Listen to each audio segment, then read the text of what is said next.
everyone, my name is Pacha and welcome once again to another new episode of Tiergarten Edelwald, where this time we continue our journey to connect our rhino habitat, our rhino park, with the rest of the zoo. Last time we built for the colored Peccary, which was an amazing build. I really love how it turned out. And this time we are gonna build for the Somali wild donkey. And there's a reason I call them Somali wild donkey and not by what they are called in game and what they are really called, because I have a little bit of a fear that YouTube might not like if I call them by their very butt-centered name. Or at least that is how similar it is to the real name. If I do it in the first couple minutes of this video, YouTube has a little bit of a problem with child friendliness and using profane words, basically. So I try to use the word donkey instead of their real name, but you know how they're called, you know what their name is, you know what this family of animals is called. But yeah, we stay with the Somali wild donkey for this video, but as I said, you know what it is, what its name is basically. But yeah, we are gonna build this habitat today here, which is one of the two habitats that will then finally connect our rhino park with the rest of the zoo, as I said. And this habitat originally in the zoo of Schönbrunn, which is my inspiration for Edelwald, isn't a Somali wild donkey habitat. It was a bison habitat, an American bison habitat, that is now turned into an Onagar habitat, so an Asian wild donkey habitat. Why that is and what the reason behind that is, I will go into later. But I decided to go for the Somali wild donkey because they are very critically endangered. They are very cool animals that we had in this game, and I wanted to find a new way to give my American viewers another heart attack in terms of safety for the visitors. And that is this what we are building right here now, the visitor area basically, which is not from the zoo of Schönbrunn, but is inspired by the zoo of Stuttgart, the Wilhelma, which I visited a couple months ago. And this is their visitor area for their Somali wild donkey exhibit. And if I don't forget it, I will post a picture from my visit here, from this exhibit, into this video, and then you can see why I wanted to include them, why I said it would give American viewers a heart attack, is because this is a very low fence, and not very low fence, a very low fence, and the donkeys can get up really, really close to the visitor area. And don't forget, these are not domesticated donkeys. They are wild animals. They are wild equines. So they are not tame. They will bite you if you get too close. But this visit area is separated from the donkeys by a water moat. But this water moat is so shallow, it dips down in the, near the guest area. But it is still super shallow, so that the donkey, if it wants to be, can get up right to the fence. The guests could touch the donkey. When I was there, because it was a very hot day, all of the donkeys were really close to the fence. They were standing in the water because in order to cool down. But I would have been able to touch them, to pet them, which would be a horrible idea. Don't get me wrong. But this fence definitely wouldn't be allowed in America, in the US, because of their strict laws there, as their strict rules in terms of safety measurements. But in Europe, you don't care. In Europe, you just build, and if someone gets bitten, it's their fault. They can't really do anything against it. We have signs there to say, hey, don't pet the animals. They're dangerous. They will bite. And if you don't listen to that, it's your own fault. If you get bitten, if you get injured, the zoo warned you about it. So why should we care about it? But yeah, it's a really interesting design for a fence for a wild animal. That I really wanted to bring over here into Edelwald, because the original separation style of this habitat is very similar to the Peccary one, meaning we have a dry moat that dips down, and then we have a little bit of greenery between the moat and the visitor the visitor fence basically, so separating the donkeys even more, or the animals even more from the guests. And I really wanted to bring the donkeys closer to the guests basically, play with fire, so to say, and encourage these cool viewing opportunities. The donkeys can get into the water. I tested it; they can walk there. So I tried to make some good screenshots. I hope everything goes out and the animals do what I want. Otherwise, you can imagine how it looks. I showed you the picture. So it's a really interesting idea to do that for a wild animal. But yeah, I was talking about that this isn't the Somali wild donkey exhibit in the real zoo of Schönbrunn, and of course that isn't a problem. I already changed out species in the zoo for other species because I like them more similar. For example, with the whole big cat area, which has totally different species to how it is in real life. But this habitat, specifically, this habitat has a little bit of a story to it, or it's not a story, but a little bit of a background, and that is that, as I said, this was American bison habitat. This was also American bison habitat when I visited the zoo, which was last year in the summer. But since then, tragedy has struck the zoo because I think almost 3/4 of their bison population got sick. I don't really have the exact sickness, the exact illness on me right now, but almost 3/4 of their bison habitat, bison population died because of that sickness, which was super annoying, was super sad. I'm very sorry for the zoo that this happened. It can happen. Similar thing happened to 2 of the gorillas in the zoo of Leipzig last year. 2 of their females died due to a sickness.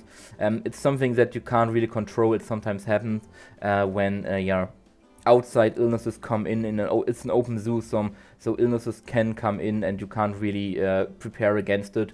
So they decided to end their holding of American bison in the zoo, which I can totally understand, due to the risks and also due to the costs of refilling, so to say, the population again.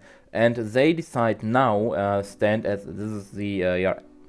I'm talking here, this is the current idea to turn this exhibit into an onager exhibit, so an Asian wild donkey exhibit, which they will say they will theme after their country of origins, to make it more in line with how they come from, so a little bit more theming basically, which also fits then with the rhino park and the habitat or the animal that we will build for next week. So creating this little Asian section basically, which I think is a very cool idea. And the onager, similar to the Somali wild donkey, is also very critically endangered. I think almost all wild donkeys are critically endangered and face the risk of being extinct in the wild if nothing is done. So that's the story behind it. And since we don't have onagers in the game, which I think is a very shame, we should have gotten them maybe in the Asia pack because they're very cool, but I can understand that Frontier didn't want to do a third donkey species after the Somali wild donkey and the domesticated American donkey. Also, there is no American donkey. So they didn't went with that, but it would have been cool because they're very cool species.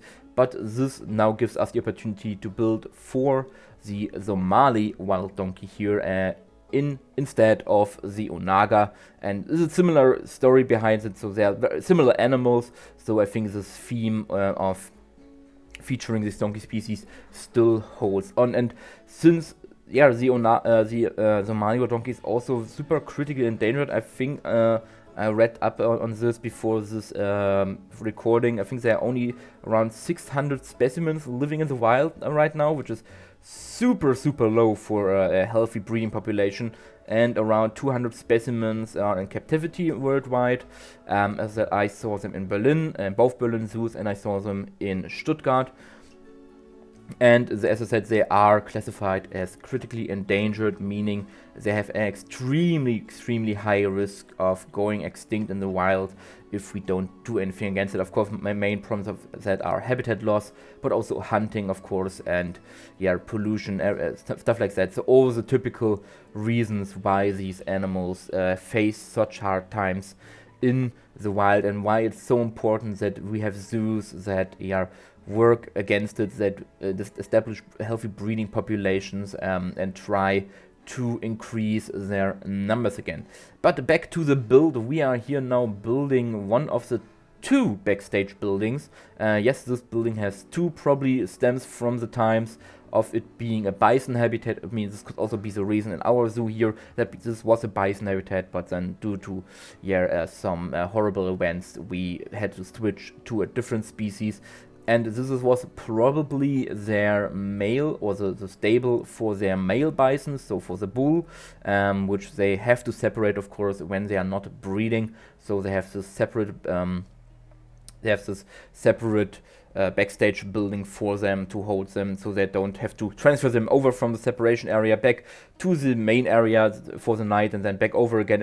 It's just easier to have a separate building, a small separate building for them, where they can also separate maybe mothers with their babies if that needs to be, and stuff like that. What I'm doing here now is trying very foolishly or very amateurly trying to build one of these brush enrichment pieces. So some of these, so you see that in zoos with hoof stockyards, that they have these brushed on movable object, movable pillar, basically a beam, and then the animal can walk against it, under it, and get brushed and get combed and get a little bit of, you see it now how it would work, get a little bit of enrichment out of it. I tried to recreate that, but as I said, I'm not good with these things, so I tried it. It looks alright. You don't see it from up close when you are seeing this exhibit from the visitor area, so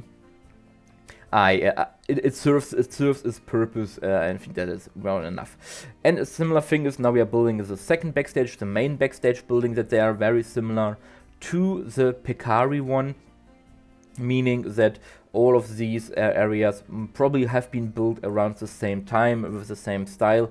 I sadly don't have the information when it was built in the real zoo of Schönbrunn, as this is the recreation of the exhibit to a degree, but I can imagine that they look very much 90s, early 2000s to me, but of course they could be older. I'm not deep into all the different phases of zoo design. There are more and better experts out there. I'm looking at Eben, for example, who has the whole, as it seems at least, the whole design philosophy of zoos in his head, or has the knowledge about it, how specific zoos did specific exhibit designs and building designs in specific decades. Let's just say it is from the early 90s in my mind, and we will roll with that. We also have to change our doors a little bit here, our typical Edelwald doors, which I use all over the place, because it would be a design staple for the zoo, and we have to make it a little bit wider to accommodate for the donkeys so that they can get in and out. As again, I will not include interior for this building, as it saves pieces for me now. I really have to manage what pieces I use, what things I show, and what things I build in order to keep the FPS to a reasonable amount, and to finish the zoo. This is my big goal, finish the zoo, and if I then have to sacrifice a few backstages, then that be it. I can still, if I have still FPS at the end, I can still build them. While we're now building this backstage, I want to talk about another thing regarding this channel, which I will also talk about again next week, because reputation is key. As I learned in my university about becoming a teacher, reputation helps the students remember things, and that is that in 2 weeks, so after next week's episode, videos on this channel will probably slow down a bit for the next 2 months. So in 2 weeks and then 2 months from that, in that time, videos will slow a little bit more down. I hope I can manage to do them bi-weekly, every other week, and the reason for that is that some things in my real life regarding my job as a teacher require me to spend spend a little more time on real life. I know this sucks, but this means that I don't have as much time recording anything for you and finishing the video, cutting everything, doing the voiceover, which takes a lot of time, takes a couple days. So I have to slow down on that a little bit for the next 2 months then, meaning videos will become less frequent. I still hope I can do a bi-weekly, every other week release of a video. If that's not the case, I will of course inform you about that, but just so be warned so that you're not confused why there isn't a new video coming out every week. That is the reason. There are some real life things I have to keep in mind. I have to work with basically that require me to slow down a little bit. But I hope after these 2 months I can come back to a weekly release of a video. So as I said, I will again talk about it in the next video episode, so that nobody that everybody gets it, everybody hears about it. I know that everyone watches every video of mine, so I say it now and then next week again, so everybody is up to the recent development. But once again, we are still working on the backstage, and what I think funny is that we have the area to your right, which I did in the beginning of the episode. You see it now here in the foreground with these covered up fences that seemingly in the rear zoo I'm talking here is an empty spot with just a lot of trees. So in some pictures I found from the bison habitat is that some of the trees have climbing guards around them, climbing protection around them. There is nothing there as I know, as from my knowledge. If someone has more insight on that area, I know why there is this covered or this fenced up portion of the exhibit that could easily be used for more space for the animals. Why this is covered up and why some of the trees look like they have tree protection around them. Someone in my stream suggested that it is to keep animals out from this exhibit, but in reality we don't have any dangerous animal in Europe that would be able to climb over that to hurt the animals. So also behind that is the normal palace gardens, so it's not really that there's wilderness out there. So I don't know why this area exists there. Maybe it is to grow some trees, but then why the climbing protection, or I'm just seeing things, yada yada yada. It is weird that there's this space, but I kind of want to include it because it is one of the things that you see in real life where you think, why don't they use that space for the animals? Why they have this empty space here? They could easily make the exhibit bigger. But there is a reason for it, some reason for it, and we just have to roll with it. And it makes a zoo more believable if you have these little odd corners in a zoo where you don't know really what the purpose is. Now we are on to the planting, not back to the planting. We're on to the planting with a lot of trees actually in this exhibit. I know normally Somali white donkey exhibit or African exhibit aren't really that foliaged, but we are full of trees basically. But this is a very forested zoo, so we have a lot of trees and we wouldn't cut them down just for the sake of the animal. The animals don't mind, they appreciate the shade, so it's not an issue to have a little more foliage in there. And since the ground of the exhibit will be very barren, there are actually almost no grasses on the ground because these are grazers, these are herbivores. They would destroy that the ground coverage of this exhibit in months, if not weeks. This was the case for the bisons and for the one in the Wilhelma, the Somali wild ass exhibit in the Wilhelma. I said now, there are also, this whole exhibit was totally plain. There was just dirt and sand over there, no grass whatsoever, because they would eat everything.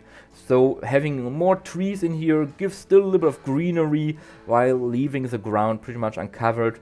And what we are doing now is something that I also found is a stable in donkey exhibits.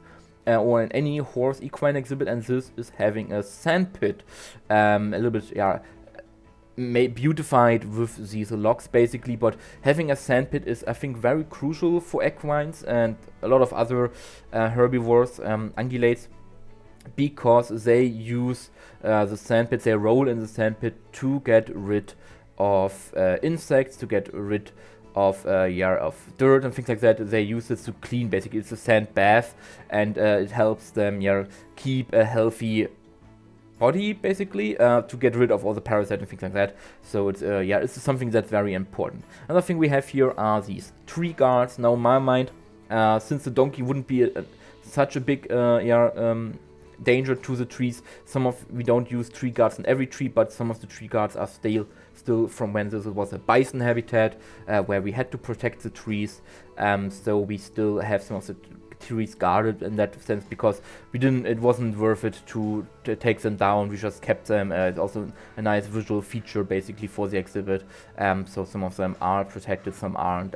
We didn't change them a lot of things. We quickly transformed this exhibit into a donkey exhibit without changing much of the core structure. But yeah, I will leave you now to the rest of the last 3 minutes of the speed build, where we finish up this exhibit with some foliage, some logs and things like that, and then I will see you in the end time part at the end of the video, where we look at the final finished result.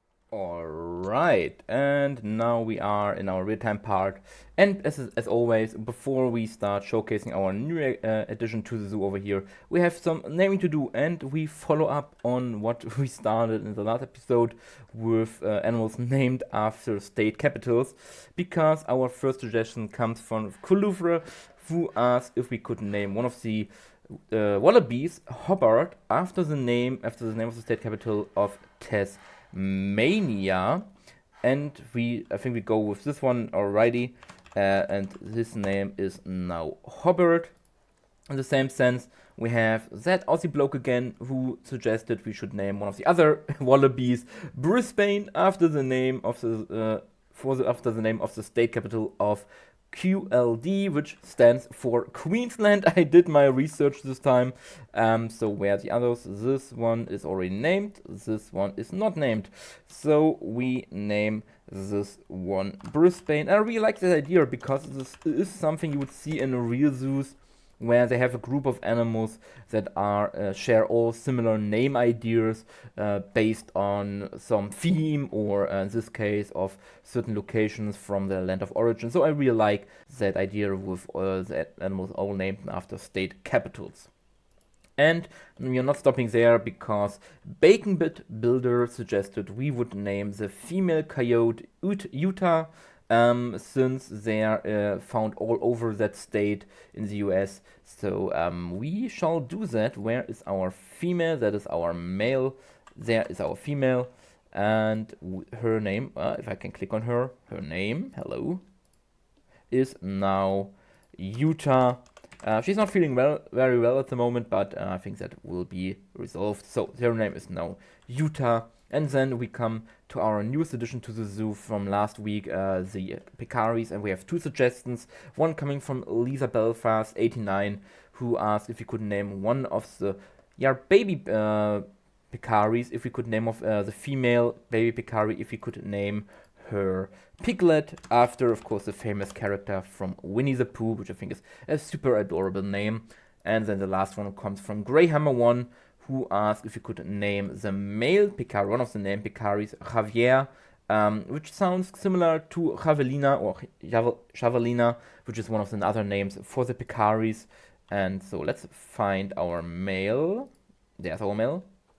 And we name him Javier, which I think is also very fitting, because that name is very common in the regions this animal is found. So with that out of the way, we can now jump into first person mode. We can activate the timing is correct, and we can now follow up from our Peccaries over here to our donkeys on this side, where we now have our lovely overview over the donkeys. Sadly, none of them is standing in the water. They can. I tested it out. The heat map shows blue here, but they are not. It's not warm enough for them to stand in water. Also have a lot of shade over here, which they can stand on. But as you can see, you can get up really, really close. If they would stand here, you could get up really close to them, which I think is super funny and would give a lot of Americans a good scare, which I think is even more funny. As you see, I added this bit of greenery here, which is separation to the next exhibit for next episode in last live stream, and I added this building in the background here, this electrical building or maintenance building over here, which hides an entrance to some keeper houses and backstage houses, some restrooms for the keepers, things like that. So this is just there as a cover up, but it fills out also this space over there very nicely. I think it's feeding time now, but yeah, this exhibit it's very easily observable. You see everything basically in one first glance, but I think it still feels nice with all the trees and then all the rocks and